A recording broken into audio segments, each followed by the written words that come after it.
जो कई बार रिलेशनशिप के एंड में लोग कहते हैं ना, मुझे रेड फ्लैग्स दिखे नहीं, क्यों? पट्टी बांध के रखी थी, नहीं दिखे, अब आपको दिखाई दे रहे हैं। तो अब हाँ, तो और अब प्यार कैसे अंधा होता है ना, यही तो होता है प्यार। यही ले डूबा लाइन सबको, कोई अंधा नहीं होता है प्यार। यही अच्छे के साथ बुरा होता है। ये कुछ लाइनें पता नहीं किसने बोल के चला गया व्यक्ति, जिंदगियां खराब कर दी उसने। इसी वजह से लोग फायदा उठाए हाँ जा बट रहे हैं। कौन कहता प्यार अंधा होता है? जिसने भोगा है। ने देखिए, अब आप ज्यादा ही गलत बुलवा रहे हैं, मेरे मुंह से कुछ निकल जाएगा। आपके आसपास भी लोग रहे होंगे जो बहुत ही नॉर्मल रहे होंगे, बट जब वो किसी से प्यार में पड़े होंगे, वो वही चीजें जो दूसरों को कहते होंगे वो नहीं, खुद वो इंप्लीमेंट नहीं प्यार करे। नहीं होता, मोह होता है, हाँ। जो धृतराष्ट्र ने दुर्योधन से किया था। हाँ। और उसने उसने अपनी भी जिंदगी बर्बाद की और अपने बच्चे की भी जिंदगी बर्बाद की, नाम प्यार का दे तो दिया। प्यार और मोह में अंतर क्या है? बिल्कुल अंतर है। प्यार इज फ्रीडम, मोह इज बॉन्डेज। कि आप एक सेट कर लेते हैं, ऐसा होगा वैसा होगा, ये होगा वो होगा, ऐसी दुनिया होगी वैसी दुनिया होगी, जहाँ एक पत्थर भी आपके उस घर से हटा और आपकी दुनिया बिखर जाती है। ये प्यार नहीं है, ये सोची समझी चीज आप कर रहे हैं। प्यार इज एकदम फ्रीडम। और फ्रीडम कैसा है कि आप हर चीज देख कर रहे हैं, आपको पता है क्या है क्या सही है, और उसके बाद अपनी चॉइस करते हो आप। और यही लॉन्ग टर्म लव होता है। आज मैं ये बात कहती हूँ कि जिसमें धृतराष्ट्र और दुर्योधन की बात कही, प्यार इज अर्जुन एंड कृष्ण।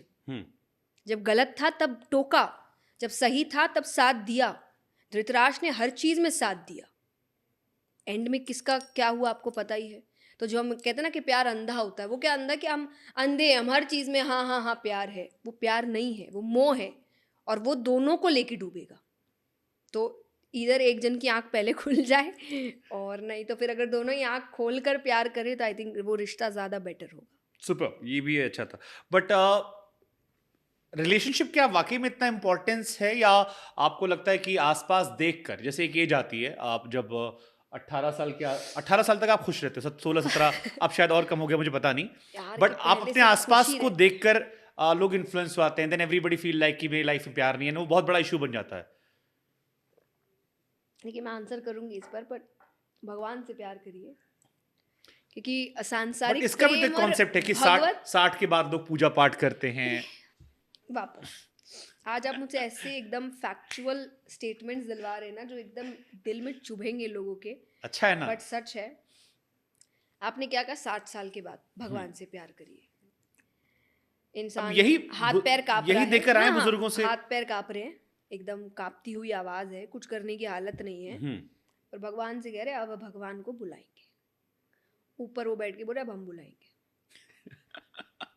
हो गया तुम्हारा टाइम खत्म बुलाने का। मैंने इतने साल दिए थे, तुमने कुछ किया नहीं, मेरे बुलाने का टाइम है, चुपचाप बैठो। दूसरा, शास्त्र पढ़े जाते जीवन सिखाने, जीवन जीना कैसे सिखाने के लिए। पढ़ कब रहे, जीवन खत्म। क्या करेंगे पढ़ के आप? परिस्थितियां नहीं आना सामने, ज़्यादा समय नहीं बचा आपके पास, घर पे बैठे हैं आप, रिटायरमेंट हो चुकी है आपकी, अब आप सीख रहे जीवन कैसे जीते।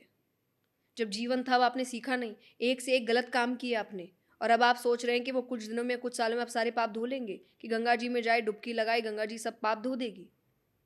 तो ये कॉन्सेप्ट अगेन किसने बनाया कि बुढ़ापे का काम है? बुढ़ापे का तो काम ही नहीं है, क्योंकि उस वक्त सीखने वाली चीज़ें ही नहीं है। वो यूथ में सीखने वाली चीज़ है, क्योंकि सबसे ज़्यादा कंपटीशन, एक्सपोजर, सबसे ज़्यादा डिस्ट्रैक्शन आपको आपकी जवानी में मिलता है। और उसी वक्त तो आपको एक ऐसा साथ में टूल चाहिए जो आपको बताए क्या करना है। कि हर व्यक्ति एक अर्जुन है, कृष्ण को ढूंढ रहा है कि कोई तो आए बता दे रास्ता कौन सा सही है। लेकिन उस वक्त आप गीता जी उठा नहीं रहे और गलत रास्ते अपना रहे हैं, दुर्योधन बन रहे हैं। फिर बुढ़ापे में आप गीता जी पढ़ रहे हैं, और उस वक्त आपको लग रहा है ये मैंने तब पढ़ ली होती तो आज यहाँ नहीं होता।